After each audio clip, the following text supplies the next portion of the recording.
Mesdames et messieurs, j'espère que vous allez tous très bien, j'espère que vous avez la forme. On se retrouve aujourd'hui pour la vidéo un petit peu bilan autour des 4 Fantastiques parce que oui, on a enfin les premiers chiffres autour du film et je vais également dans une deuxième partie de vidéo réagir aux critiques du film qu'on a pu émettre parce que oui, le film ne plaît pas à tout le monde, ce qui est normal, hein, vous le savez. Infinity War n'a pas plu à tout le monde, The Dark Knight n'a pas plu à tout le monde forcément, les 4 Fantastiques ne va pas plaire à tout le monde et je vais réagir à certaines critiques que je trouve un petit peu osé, je pense que c'est le mot. On se retrouve de l'autre côté les amis, n'hésitez pas, le petit like, le partage et l'abonnement et on reparle peut-être pour la dernière fois avant un certain moment des 4 Fantastiques. Donc les amis, évidemment que le défi était au rendez-vous pour Marvel, on attendait vraiment à ce que ce film fonctionne parce que oui, Thunderbolts était génial mais il n'a pas fonctionné, Captain America n'a pas bien fonctionné, on attendait quand même un bon résultat pour les 4 Fantastiques cet été histoire de relancer quand même la machine du box-office pour le MCU.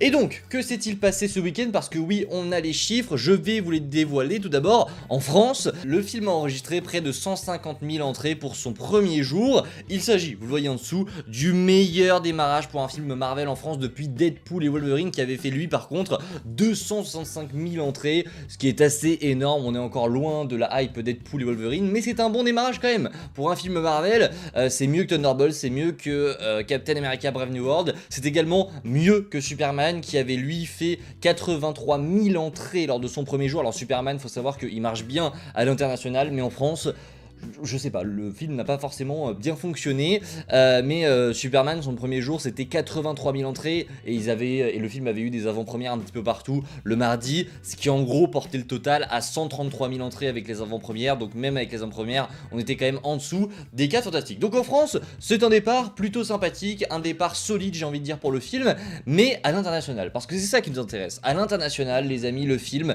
a très bien démarré. Le film a récolté 218 millions de dollars au box-office international pour son premier week-end d'exploitation. Le film a, je vous le rappelle, un budget estimé à 200 millions de dollars sans la campagne de com, donc on ne sait pas encore à combien ça s'élève vraiment, mais rajouter à peu près 150 millions pour la com, mais c'est un bon démarrage, 218 millions, c'est un très bon démarrage, c'est un tout petit poil au-dessus de Superman, vous le voyez, je l'ai écrit en dessous, hein, un poil au-dessus de Superman qui lui avait vraiment fait 217 millions, donc en gros, si on est assez logique, le film devrait faire à peu près pareil que Superman. Là, Superman a passé ce week-end la barre des 502 millions de dollars, donc c'est plutôt sympa.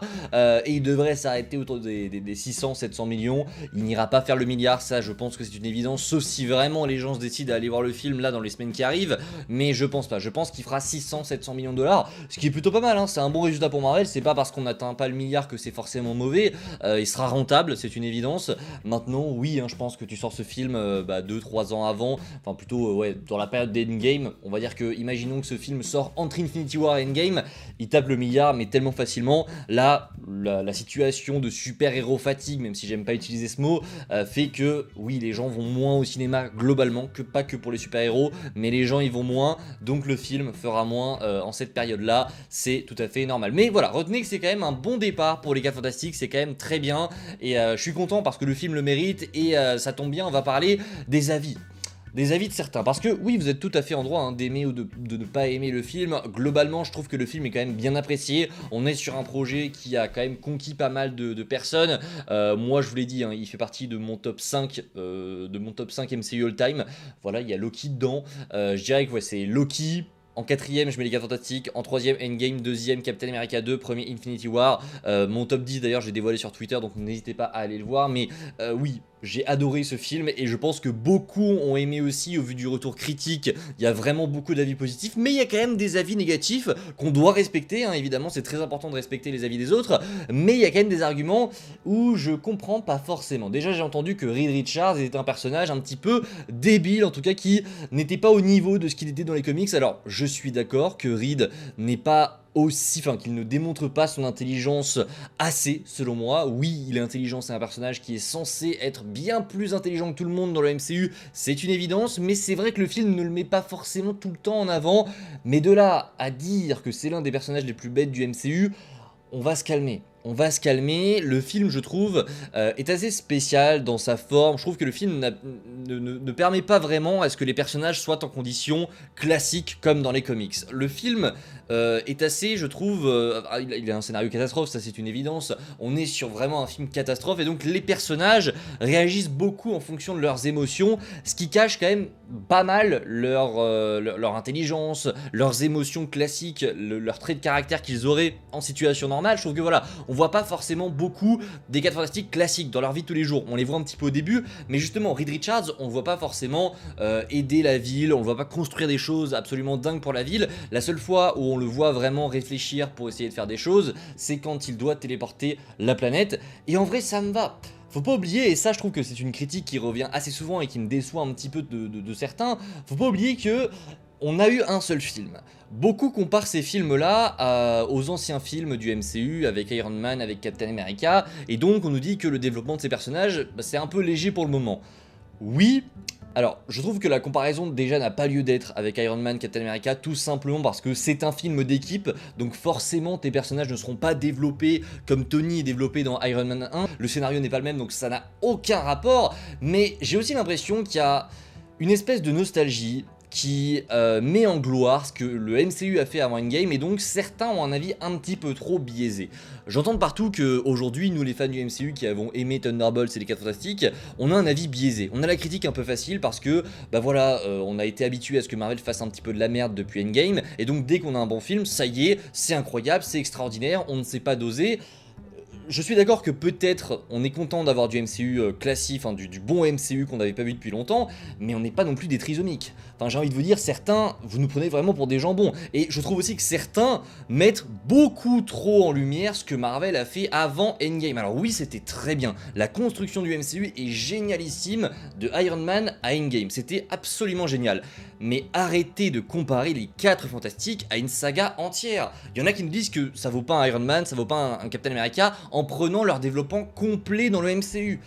Ils ont eu plus de 10 heures de développement ces personnages-là, avec Civil War, avec Avengers, avec Endgame, tout ça. On les a vus sur des heures entières. Là, les 4 Fantastiques, on les a vus sur 2 heures. On les a vus sur 2 heures. Donc avant de comparer ça à Tony, au développement de Steve ou quoi que ce soit, attendez. Attendez, déjà c'est un film d'équipe donc ça n'a aucun rapport, vraiment ça n'a rien à faire là, et en plus de ça on les a vus simplement 2 heures. Attendez d'avoir vu Doomsday, attendez d'avoir vu Secret Wars, on sait qu'un deuxième opus est en préparation, ça devrait sortir en 2028, attendez avant de critiquer comme ça, et oui on a des développements qui sont pas forcément les développements les plus ouf du MCU et du cinéma en général, mais il y en a qui mettent un petit peu trop en lumière je trouve ce qui a été fait avant la saga, et avant Endgame, c'était pas non plus des films écrits par Christopher Nolan. Calmez-vous. Les développements des personnages du MCU, c'était bien, mais c'était pas extraordinaire. À en écouter certains, vraiment, le MCU avant Endgame, c'était parfait. Calmez-vous. Calmez-vous, avant Endgame, c'était pas parfait, il y avait des films qui étaient médiocres, il y avait des films qui étaient moyens, et il y avait aussi beaucoup de très très bien. C'est ça qui a fait que le MCU était génial. Mais moi, je trouve que ce film fait le boulot. Le plus gros pilier, je trouve, du MCU, ce qui fait qu'aujourd'hui il tient, c'est qu'on a des personnages auxquels on est attaché. Si jamais le MCU n'a aucun personnage, que le public ne s'attache pas au personnage, automatiquement, le MCU va s'écrouler.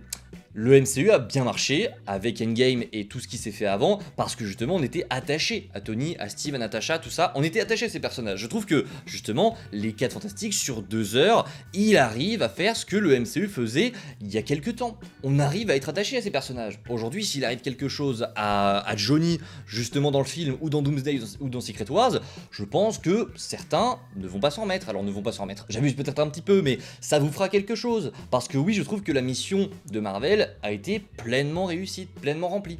Voilà, donc je pense qu'il y en a qui mettent un petit peu trop en lumière, qui glorifient un petit peu trop toute cette toute cette phase avant Endgame, peut-être un petit peu par nostalgie, ce qui est normal, mais calmez-vous. Je vous le dis, oui c'était très bien, et encore une fois je ne dis pas du tout que avant Endgame c'était pas si bien que ça, c'était vraiment génial, j'ai adoré, c'était le prime du MCU, on est d'accord, mais il faut savoir aussi reconnaître quand le MCU réussit à faire ce qu'il faisait de très bien avant. Maintenant, avec les 4 Fantastiques. Et ça vaut, selon moi, vraiment ce qu'on avait avant du côté du MCU. Voilà, j'ai entendu d'autres critiques qui sont assez intéressantes, notamment le fait que le climax est un petit peu téléphoné. Alors sur ce point-là, je peux pas cacher que oui, dans tous les cas, c'est téléphoné. Maintenant, je vais passer un petit peu pour celui qui défend le film. c'est très compliqué, je trouve, de conclure un film avec Galactus qui vient sur Terre. Il n'y a pas 36 000 solutions, et je pense aussi que Matt Shakman a eu un espèce de cahier des charges. Alors il a été libre de faire ce qu'il veut, ça je pense que voilà, il a une très grande liberté, ça se voit sur le film, mais je pense quand même que Marvel a posé des bases pour que les personnages reviennent dans Doomsday, et ces bases justement c'était de faire en sorte que Galactus ne soit pas vainqueur, que Galactus ne détruise pas la planète des 4 Fantastiques, parce que oui, si on te dit que Galactus ne peut pas gagner, forcément ça réduit certaines options, et je trouve que le climax souffre un petit peu de ce cahier des charges, parce qu'on se retrouve sur un climax qui fait ce qu'il peut. Je trouve pas non plus que c'est téléphoné, le climax est sympa, visuellement c'est plutôt sympa aussi, il n'y a pas de gros problèmes d'effets spéciaux, il y a quelques moments assez faciles, oui, on va pas se mentir, le plan où Galactus arrive, qu'il a le pied au-dessus du triangle, où il y a le berceau de Franklin, et que t'as Reed qui est comme ça, la main levée sur le levier, bon, t'as envie de te dire, mon gars, sois un petit peu plus discret s'il te plaît, et je comprends du coup que ça rejoigne certaines critiques comme quoi Reed fait des trucs qui n'ont pas vraiment de sens en sachant qu'il est super intelligent, mais encore une fois, c'est des petits détails, c'est vraiment des petits détails qui moi ne me font pas, qui clairement ne me déçoivent pas du tout. Il y avait aussi des petits défauts dans les anciens films du MCU, et si on s'arrête à ces petits détails, bon, à un moment donné, je vous le dis, vous n'avez pas signé pour aller voir un film de Christopher Nolan, on est sur des films du MCU, calmez-vous. Donc oui, le climax est peut-être un petit peu téléphoné, c'est vrai, et je trouve aussi que le parallèle entre Galactus qu'on voit dans son vaisseau et Galactus qui arrive sur Terre est assez violent, et c'est ça qui, je trouve, joue en la défaveur de Galactus, parce que quand il est dans son vaisseau, on le voit, il est vraiment divin, il est présenté comme un être absolument dingue, les 4 Fantastiques le voient, et directement tu comprends qu'en fait c'est quelque chose qui dépasse la raison, enfin c'est complètement lunaire ce que tu vois devant toi, et quand il arrive sur Terre, il est limite un petit peu humanisé, tu vois, il est peut-être un petit peu trop humanisé, peut-être qu'il est rendu un petit peu trop faible, alors que Galactus quand même c'est un être qui, normalement, tu te tues avant qu'il arrive, quoi. Tellement c'est extraordinairement horrible, enfin voilà, je trouve que voilà, il y a un espèce de parallèle qui joue en la défaveur de Galactus dans ce film. Après, j'aimerais aussi revenir sur un des derniers points qui a été critiqué, c'est le bébé. Alors le bébé, il y en a beaucoup qui sont sortis en disant ouais, il y a des scènes avec le bébé qui font fake, les effets spéciaux sont pas réussis. Les gars, je vous promets, peut-être que je suis le seul en France, j'ai été voir le film 2 fois. La deuxième fois, j'ai vraiment fait attention, je n'ai jamais vu de problème avec le bébé. Je suis vraiment honnête, je n'ai jamais eu aucun problème avec le bébé. Mais zéro. Il y en a qui m'ont dit, mais je comprends pas, enfin il y a vraiment des problèmes d'effets spéciaux, en particulier avec la dernière scène du film où il est dans les bras de Ben. Les gars, je n'ai vu aucun problème. Et justement, Vanessa Kirby a déclaré qu'ils avaient utilisé un vrai bébé, apparemment, sur le tournage, donc je sais pas d'où ça sort, je vais aller le revoir très prochainement, mais vraiment, je n'ai pas vu de problème. Alors peut-être que vraiment mes yeux, peut-être que j'ai de la merde dans les yeux, mais j'ai vraiment fait attention. Et il n'y a pas de problème selon moi, donc à voir, n'hésitez pas en commentaire à m'éclairer, si vous avez pas, si vous avez trouvé des problèmes à ce petit Franklin, n'hésitez pas à m'en faire part en commentaire, mais ouais, en gros, voilà ce qui ressort le plus sur les 4 Fantastiques, peut-être, alors, pour vraiment être objectif, je pense qu'il manque 20 minutes au film, il manque un petit peu de développement autour de la chose, ça c'est clair et net, je suis complètement d'accord, j'ai pas évoqué tous les points qui ont été sortis, parce qu'il y a des points avec, voilà, je suis d'accord avec certains points, pour moi la chose manque de développement, il a une intrigue avec une femme qui n'est pas assez développé pour moi, et on aurait dû en faire un petit peu plus, mais quand même je trouve que c'est pas suffisant pour nous dire que le film est mauvais, non, et je pense que la globalité des gens ont apprécié, mais en tout cas c'est mon cas, j'espère que le film vous a plu, évidemment, j'espère que le film vous a plu, si c'est pas le cas, c'est pas grave, mais voilà, j'espère que la vidéo vous a plu, si c'est le cas, n'hésitez pas à me le faire savoir en commentaire, on se retrouve très vite, c'était Spidey, prenez soin de vous les amis, ciao tout le monde.